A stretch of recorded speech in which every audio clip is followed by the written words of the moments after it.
हमारे अपने solar system की खोज अभी पूरी नहीं हुई है। अतीत में मार्स प्लैनेट कैसा था, सैटर्न और जुपिटर के चंद्रमाओं की सतह के नीचे कौन से रहस्य दबे हुए हैं। भविष्य के रिसर्च मिशनों में इन सवालों और कई दूसरे सवालों के जवाब दिए जाने बाकी हैं। फिर भी रिसर्चर्स के लिए हमारे सोलर सिस्टम के बाहर की घटनाओं और कॉन्स्टलेशंस को समझना भी कम आवश्यक नहीं है। खासतौर से हमारे सोलर सिस्टम से बाहर मौजूद एक रहने योग्य प्लैनेट की खोज का मॉडर्न स्पेस रिसर्च के भीतर बहुत ज्यादा महत्व है। एक एलियन प्लैनेट की खोज को लेकर हम पृथ्वीवासी बेहद उत्सुक हैं। वर्तमान में हमारे सोलर सिस्टम के करीब मौजूद एक triple star system Alpha Centauri बार बार वैज्ञानिक रुचि का केंद्र बन गया है। आज हम देखेंगे कि हमने इस कॉस्मिक सिस्टम के बारे में अब तक क्या सीखा है और कौन सा हाईली कॉम्प्लेक्स स्पेस टेलीस्कोप हमें भविष्य में अल्फा सेंटोरी के आसपास के क्षेत्रों को समझने में मदद करेगा। अल्फा सेंटोरी हमारे सोलर सिस्टम से केवल 4.34 प्रकाश वर्ष दूर दक्षिणी आकाश में बिल्कुल सटीक सेंटोर कॉन्स्टलेशन में अल्फा सेंटोरी है। जैसा कि हमने शुरुआत में ही मेंशन किया है कि ये नाम अल्फा सेंटोरी न केवल एक शक्तिशाली आकाशीय पिंड बल्कि एक ट्रिपल स्टार सिस्टम को दर्शाता है। ये सिस्टम 3 सितारों से बना है, अल्फा सेंटोरी ए और अल्फा सेंटोरी बी, जो कि भीतरी बाइनरी स्टार है, और तीसरा प्रॉक्सिमा सेंटोरी, एक बाहरी तारा जो कि भीतरी बाइनरी अल्फा सेंटोरी बी के चारों ओर परिक्रमा करता है। अल्फा सेंटोरी ए एक चमकीला पीला तारा है और अल्फा सेंटोरी बी एक नारंगी तारा है, और प्रॉक्सिमा सेंटोरी एक रेड ड्वार्फ तारा है जो कि लगभग 4.25 प्रकाश वर्ष की दूरी पर सूर्य के सबसे करीबी तारा है। यदि हम इन बाइनरी स्टार्स को नग्न आंखों से देखना चाहें तो हम नहीं देख पाएंगे, क्योंकि इसमें 2 अलग अलग कंपोनेंट्स हैं। एक टेलीस्कोपिक ऑब्जेक्ट के रूप में अल्फा सेंटोरी की वास्तविक संरचना को केवल एक टेलीस्कोप की मदद से ही देखा जा सकता है। द फर्स्ट मैग्नीट्यूड क्लास के एक तारे के रूप में ये बाइनरी स्टार आकाश में तीसरी सबसे चमकीली वस्तु है, जबकि अल्फा सेंटोरी ए रात के आकाश में चौथा सबसे चमकीला तारा है। अपने मजबूत इलिप्टिकल ऑर्बिट में इन दोनों चमचमाते आकाशीय पिंडों को एक दूसरे की परिक्रमा करने में करीब 79.9 साल लगते हैं। अल्फा सेंटोरी ए और बी के बीच की दूरी 11.5 और 36.3 एस्ट्रोनॉमिकल यूनिट के बीच घटती बढ़ती रहती है। याद रखिए, एस्ट्रोनॉमिकल यूनिट की लेंथ मेजर या शॉर्ट में कहूँ AU हमारे नीले प्लैनेट और सूर्य के बीच की लगभग औसत दूरी से मेल खाती है। एक एस्ट्रोनॉमिकल यूनिट का माप 1,40,40,00,000 किलोमीटर है।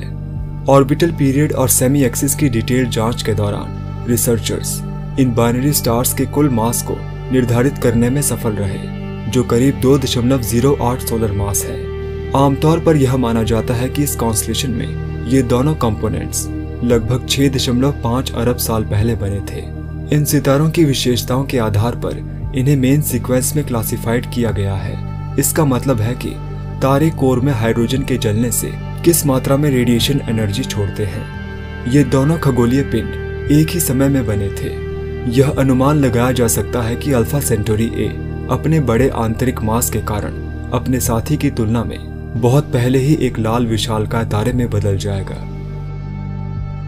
दोनों तारे डिटेल में हमारे सूर्य की तरह अल्फा सेंटोरी ए स्पेक्ट्रल टाइप G25 का एक येलो ड्वार्फ तारा है। इस तारे की हमारे सूर्य के साथ कुछ दूसरी समानताएं भी हैं, इसलिए इसे अक्सर पृथ्वी के निकटतम और सूर्य के जुड़वां तारे के रूप में जाना जाता है। उदाहरण के लिए अल्फा सेंटोरी ए का डायमीटर सूर्य के डायमीटर 1.22 गुना के बराबर है और इसका मास 1.2 सोलर मास है। साथ ही हमारे सूर्य की तुलना में लगभग 1.52 गुना ज्यादा रेडिएशन एमिट करता है। अल्फा सेंटोरी ए सतह के तापमान के संबंध में भी बहुत समान है। हमारे सूर्य का औसत तापमान 9,939 डिग्री फ़ारेनहाइट है। वहीं 4.34 प्रकाश वर्ष दूर मौजूद इस तारे की सतह का औसत तापमान 9,981 डिग्री फ़ारेनहाइट है। इन 2 खगोलीय पिंडों की केमिकल कंपोजिशन पर करीब से नजर डालने से पता चलता है कि ये हैवी एलिमेंट्स के प्रोपोर्शन के संबंध में एक दूसरे से बहुत अलग हैं। अल्फा सेंटोरी के हैवी एलिमेंट की मात्रा, जो कि 2.74% है, हमारे सूर्य की तुलना में 70% ज्यादा है। तारे के बाकी बचे हुए कंपोनेंट्स 71.5% हाइड्रोजन, और 25.8% हीलियम से बने हैं। 12 लाख किलोमीटर के भीतरी डायमीटर के साथ Alpha Centauri B Alpha Centauri A और सूर्य की तुलना में काफी छोटा है, जबकि अल्फा सेंटोरी ए रात के आसमान में सबसे चमकीले ऑब्जेक्ट की लिस्ट में चौथे नंबर पर है। अल्फा सेंटोरी बी इस कैटेगरी में 21वें स्थान पर है, जिसकी सतह का औसत तापमान 9081 डिग्री फ़ारेनहाइट है।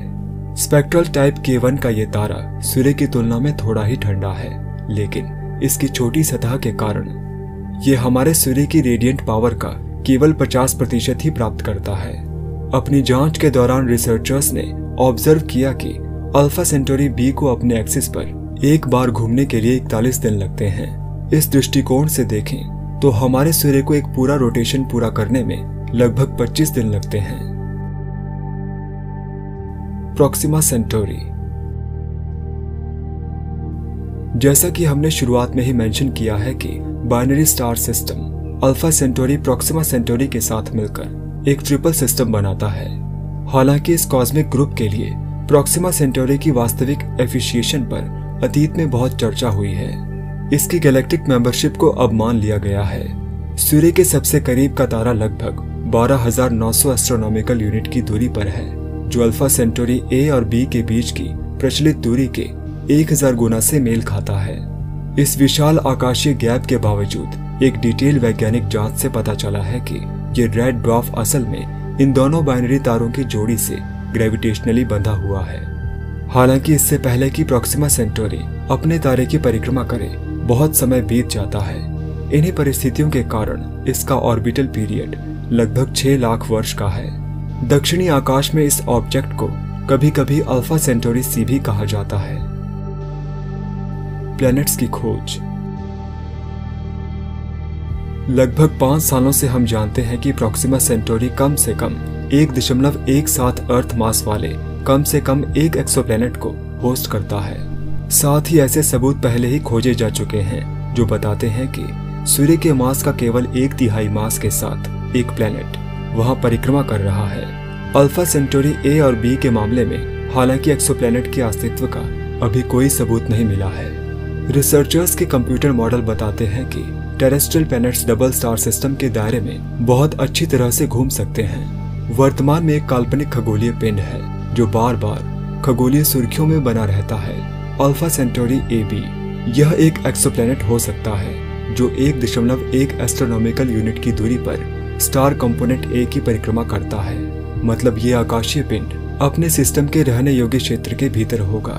रहने योग्य क्षेत्र का मतलब वह डिस्टेंस रेंज है जिसमें एक प्लैनेट अपने तारे से होना चाहिए ताकि जीवन के विकास के लिए बुनियादी स्थिति वहां मौजूद हो सके, जैसे परमानेंट तरल रूप में पानी का अस्तित्व। हालांकि रिसर्चर्स ने इस संभावना को बाहर नहीं किया है कि अल्फा सेंटोरी ए बी असल में एक और खगोलीय संरचना वहां हो सकती है। इस थियोरेटिकल एक्सोप्लैनेट को अभी केवल एक उम्मीदवार का दर्जा प्राप्त है। अल्फा सेंटोरी के दायरे में चट्टानी प्लैनेट्स का अस्तित्व असंभव बात नहीं है। सैटर्न या जुपिटर जैसे गैसों से बने विशाल प्लैनेट्स की उपस्थिति को यहाँ बाहर रखा जा सकता है। ऐसा इसलिए है क्योंकि हमारे नॉलेज के अनुसार ग्रेविटेशनल अव्यवस्था के कारण बाइनरी स्टार सिस्टम में गैस से बने प्लैनेट्स नहीं बन सकते। निकट भविष्य में अल्फा सेंटोरी में एक प्लैनेट को रिपोर्ट करने में सक्षम होने के लिए वर्तमान में रिसर्चर्स इंस्ट्रूमेंट्स के एक टुकड़े को डेवलप करने का प्रयास कर रहे हैं जो इस स्टार सिस्टम के बारे में एक क्रांतिकारी खोज करने में सक्षम होगा। The tall man telescope. इस महत्वाकांक्षी लेकिन अपेक्षाकृत सस्ते प्रोजेक्ट को साल 2023 में जल्द से जल्द अमल में लाया जाना है और इस अनूठी दुनिया के बारे में महत्वपूर्ण खोज करना और इसमें मौजूद प्लैनेट्स का पता लगाना है जो अल्फा सेंटोरी की परिक्रमा कर रहे हो सकते हैं। डिटेल में कहा जाए तो टॉलीमन स्पेस टेलीस्कोप की ऑप्टिक्स को, जो कि नासा सिडनी विश्वविद्यालय, कंपनी सेवर एस्ट्रोनॉटिक्स और the breakthrough initiative program के बीच कोलैबोरेशन से बनाया जा रहा है, बस इसी उद्देश्य के लिए डिजाइन किया गया है। हमारे पड़ोसी सितारों के दायरे में संभावित रूप से रहने योग्य प्लैनेट्स की खोज में टॉलीमन टेलीस्कोप को दूसरे टेलीस्कोप से जो बात अलग करती है वो ये है कि यहाँ एक्सोप्लैनेट का पता ट्रांजिट मेथड से नहीं बल्कि ग्रेविटेशनल इफेक्ट से लगाया जाना है। एक्सोप्लैनेट का गुरुत्वाकर्षण खिंचाव हमेशा उसके सितारे की गति और रोटेशन में मिनिमल इरेगुलरिटीज का कारण बनता है। ये छोटी इरेगुलरिटीज स्पेक्ट्रल शिफ्ट्स के माध्यम से लाइट स्पेक्ट्रम में दिखाई दे सकती हैं। यह सुनिश्चित करने के लिए कि जानकारी देने वाले पैटर्न का डिटेल में पता लगाया जा सकता है, इसके लिए टेलीमन टेलीस्कोप एक डिफ्रैक्टिव लेंस से लैस होगा। इसमें एक बहुत ही महीन नालीदार संरचना होती है जो एक खास तरीके से ऊपर पड़ने वाले प्रकाश को एम्पलीफाई और रिफ्रैक्ट करती है। ये ऑप्टिक्स अंततः तारों की गति में डिफरेंस की पहचान करने के लिए विशेष रूप से उपयुक्त है। टॉलीमन मिशन के अलावा द ब्रेक थ्रू इनिशिएटिव पहले से ही अल्फा सेंटोरी को एनालाइज करने की योजना बना रही है, और ज्यादा डिटेल में कहा जाए तो इस रिसर्च प्रोग्राम का लक्ष्य, जो कि इंटेलिजेंट एक्स्ट्रा टेरेस्ट्रियल लाइफ से संपर्क करने के तरीकों को देखना है, उनमें मिनी प्रोब्स की तैनाती भी शामिल है। इसमें मानव रहित अंतरिक्ष यान को लाइट सेल्स की मदद से इस ट्रिपल स्टार सिस्टम तक ले जाया जाएगा, जिससे रिसर्चर्स को अल्फा सेंटोरी के वातावरण में और भी ज्यादा साफ तरीके से देखने की अंतर्दृष्टि मिलेगी। इस बारे में आपकी क्या राय है? आप अल्फा सेंटोरी के बारे में और भविष्य के एक्सप्लोरेशन मिशनों के बारे में क्या सोचते हैं? मुझे कमेंट्स में जरूर बताइएगा।